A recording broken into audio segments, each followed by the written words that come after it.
Handa na raw ang PNP na tulungan ng Senado sakaling iparesto na si Pastor Apollo Quiboloy kung hindi pa rin siya sisipot sa pagdinig.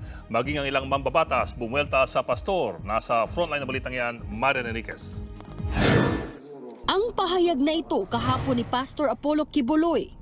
Ngayon, inaakusahan ako ng napakaraming babae. Sakala nila sa akin, single ako, kaya pinag-aagawan ako. Tinabla ni Congresswoman Franz Castro. Huwag kang feelingero. Akala mo ay hinahabol ka ng mga kababaihan. Hinahabol ka dahil sa accountability mo at pananagutan mo sa mga kababaihan. Ang tinutukoy na pananagutan daw ni Quiboloy ay ang mga akusasyon ng pangahalay umano sa mga babaeng miyembro ng Kingdom of Jesus Christ. Inakusahan din siyang nanakit at sapilitang pinagtrabaho ang mga menor de edad nilang miyembro. Sa gitna ng mga binabatong paratang sa pastor, meron din siyang birada kina Pangulong Bongbong Marcos, First Lady Liza Araneta Marcos at House Speaker Martin Romualdez. Nakikipagsabwatan daw sila sa Amerika para ipadukot at ipaligpit si Quiboloy na una na yang pinabulaanan ni Romualdez. Sagot naman ngayon ni House Deputy Majority Leader at Tingog Party List Representative Jude Asidre. He knows what he's doing.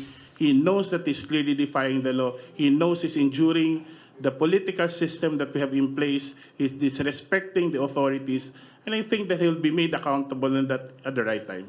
Sa March 5 ang pagdinig ng Senado kaugnay sa mga pang-aabuso umano ni Quiboloy. Pinasabpina na siya roon at kung hindi pa rin siya dadalo, ipaaresto na raw siya ng chairperson ng komite na si Senadora Risa Hontiveros. Nakahanda naman daw ang PNP na tulungan ang Senado.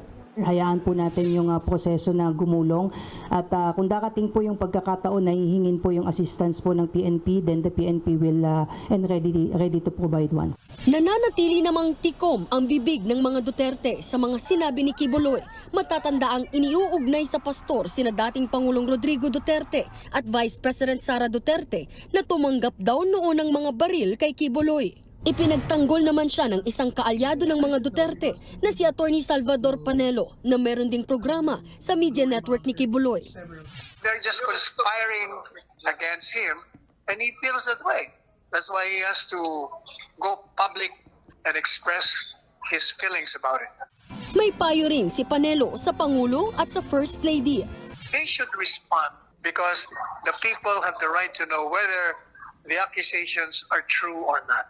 Wala pa namang pahayag ang palasyo kaugnay dito. Nagbabalita mula sa Frontline, Marian Enriquez, News 5. Mga kapatid, Ed Lingaw po, maging maalam at may pakialam sa mga napapanahong balita sa ating bansa. Para sa mas malalimang pagtalakay at paghimay sa mga issue at headlines, tumutok lamang at pag-subscribe sa social media pages ng News 5.